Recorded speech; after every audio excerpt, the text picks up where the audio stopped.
stojim uz Toyota RAV4 model iz 2026. godine i ovo je 6. generacija Toyota RAV4 u liniji. A posebno ovdje u Cambridgeu ovo je vrlo uzbudljivo vozilo za nas. U svijetu u kojem svaki veliki proizvođač automobila juri prema potpuno električnim vozilima, jedna je tvrtka krenula potpuno drugačijim putem. Ne unatrag, već bočno, jer dok tvrtke poput Tesle potpuno uklanjaju motor, Toyota ga usavršava i kombinira s nečim daleko strateškijim. A ta odluka možda neće utjecati samo na jedan automobil. Mogla bi preoblikovati način na koji cijeli svijet prelazi na električnu mobilnost. Globalni poticaj prema električnim vozilima. U posljednjem desetljeću smjer automobilske industrije izgledao je jasan.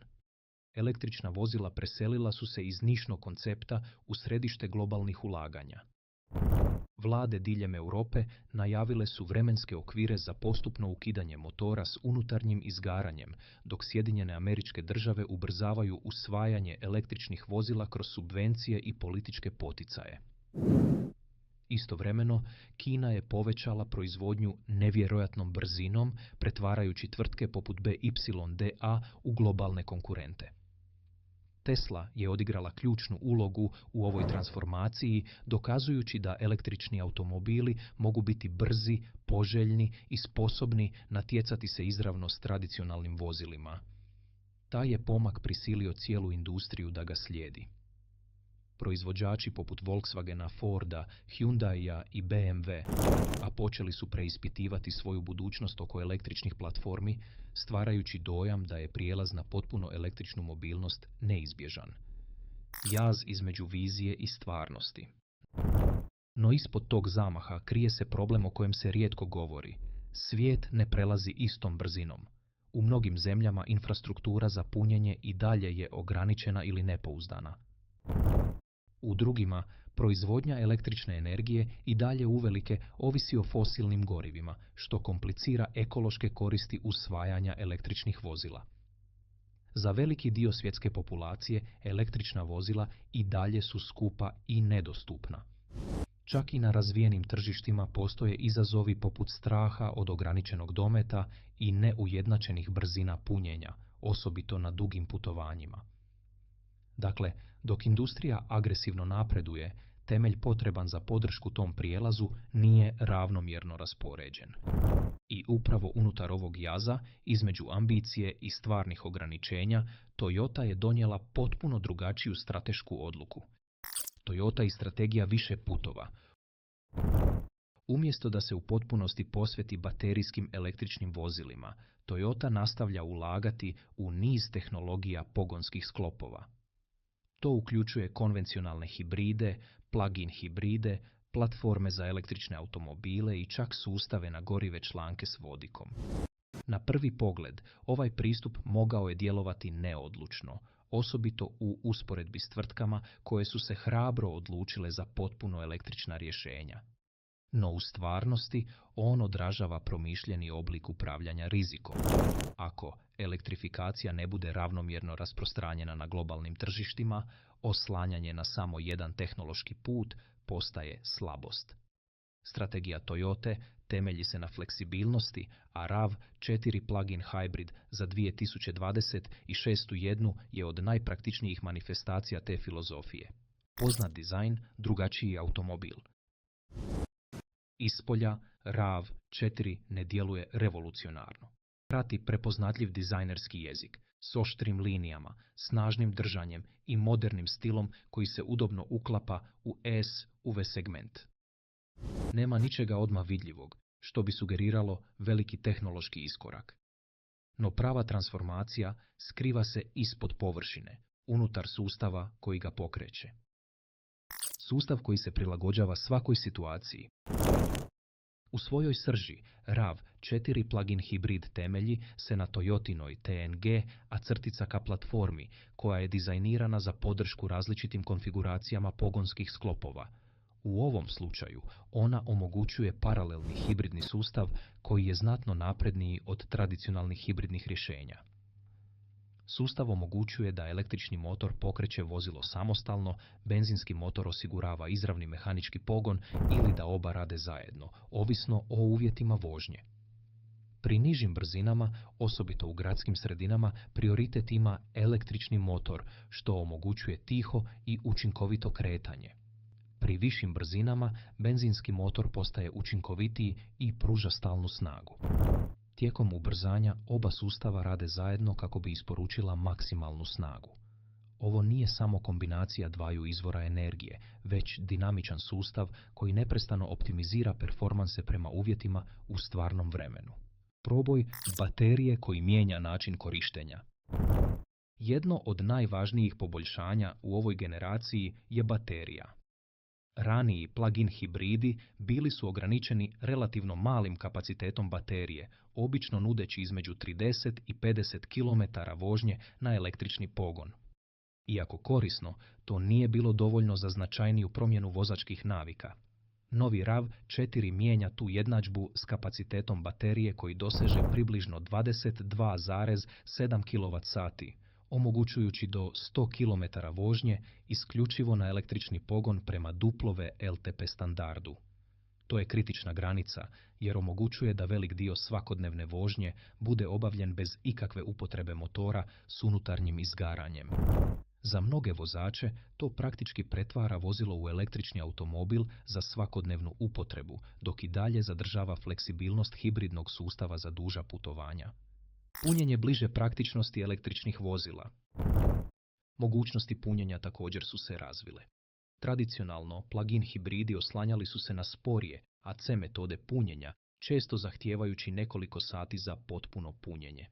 U ovom slučaju, Toyota je u određenim tržištima uvela DC brzo punjenje, omogućujući bateriji da se napuni od približno 10 do 80% za oko 30 minuta. To je značajan pomak, jer plug-in hibride približava praktičnosti potpuno električnih vozila.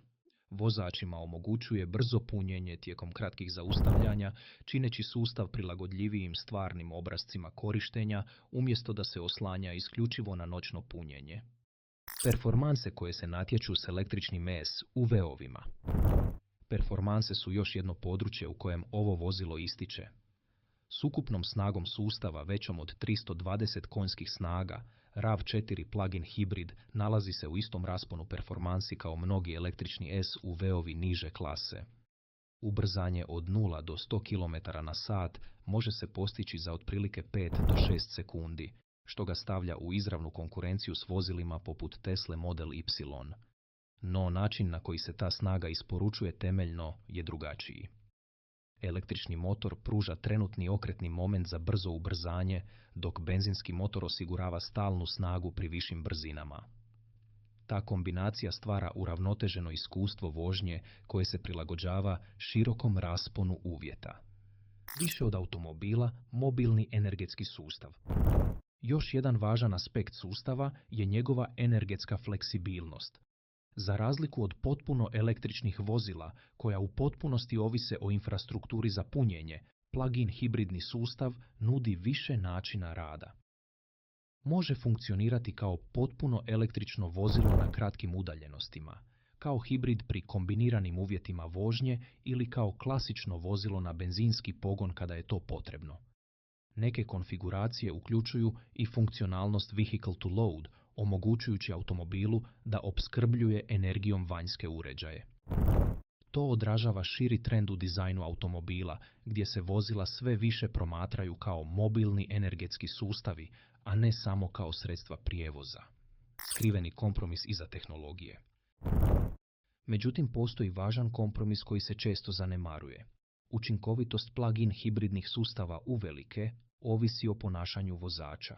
Ako vozači redovito pune bateriju, vozilo uglavnom radi u električnom modu, što rezultira manjom potrošnjom goriva i smanjenjem emisija. No, ako se vozilo rijetko puni, ono se u praksi pretvara u težeg hibrida, što može smanjiti ukupnu učinkovitost. To stvara jedinstvenu dinamiku u kojoj performanse sustava ne ovise samo o inženjerskim rješenjima, već i o tome kako se vozilo koristi u svakodnevnom životu. zašto ova tehnologija ima globalni značaj. Na globalnoj razini ova tehnologija rješava vrlo specifičan problem. Različite regije suočavaju se s različitim razinama razvoja infrastrukture, dostupnosti energije i gospodarskih uvjeta. U zemljama s razvijenim mrežama za punjenje, potpuno usvajanje električnih vozila je praktičnije. No, u mnogim dijelovima svijeta, uključujući tržišta u razvoju, potrebna infrastruktura još uvijek se razvija. U tim okruženjima plug-in hibride nude prilagodljivije rješenje. Omogućuju korisnicima da uživaju u vožnji na električni pogon bez potpunog oslanjanja na mreže za punjenje, dok istovremeno pružaju pouzdanost tradicionalnih sustava goriva za duža putovanja. Dvije konkurentske staze za budućnost. Širi utjecaj vozila poput RAV4 plug-in hibrida sugerira da budućnost prijevoza možda neće slijediti jedan jedinstveni put. Umjesto jedne dominantne tehnologije mogla bi postojati suživota više sustava, pri čemu svaki zadovoljava različite potrebe i uvjete. Baterijski električni automobili nastavit će rasti, osobito u regijama s razvijenom infrastrukturom. No hibridni i plug-in hibridni sustavi mogli bi se širiti paralelno s njima, osobito na tržištima gdje potpuna elektrifikacija još nije praktična. To stvara složenije konkurentsko okruženje. Tvrtke poput Tesle fokusirane su isključivo na električna vozila, dok Toyota gradi strategiju usredotočenu na fleksibilnost i prilagodljivost. Drugi proizvođači počinju istraživati slične pristupe s više staza, prepoznajući da prijelaz na električnu mobilnost može biti postupniji i neujednačeniji nego što se prvotno očekivalo. Toyotin oklad na neizvjesnost. Toyotin pristup nije odbacivanje elektrifikacije, već priznanje njezine složenosti. Ulažući u više tehnologija, tvrtka se pozicionira da se prilagodi širokom rasponu scenarija. Ako infrastruktura za električna vozila brzo napreduje, Toyota ima spremne električne platforme. Ako prijelaz uspori ili varira među regijama, hibridni sustavi i dalje ostaju održivo rješenje. Ovo nije neodlučnost, već promišljena strategija osmišljena za snalaženje u neizvjesnosti. Prijelaz, a ne odredište. Na kraju, prelazak na električnu mobilnost nije samo tehnološki prijelaz, već globalna transformacija oblikovana infrastrukturom, ekonomijom i ljudskim ponašanjem. I dok se veliki dio industrije fokusira na to kamo želi stići, Toyota gradi za način na koji svijet zapravo stiže tamo. Jer budućnost prijevoza možda neće pripadati jednom jedinom tehnološkom iskoraku, već sustavu koji funkcionira u najširem rasponu uvjeta. I upravo zato ovo vozilo nije samo još jedan SUV. Ono nije samo proizvod, već odraz šire strategije koja bi mogla utjecati na način na koji se prijelaz na električnu mobilnost odvija u nadolazećim godinama.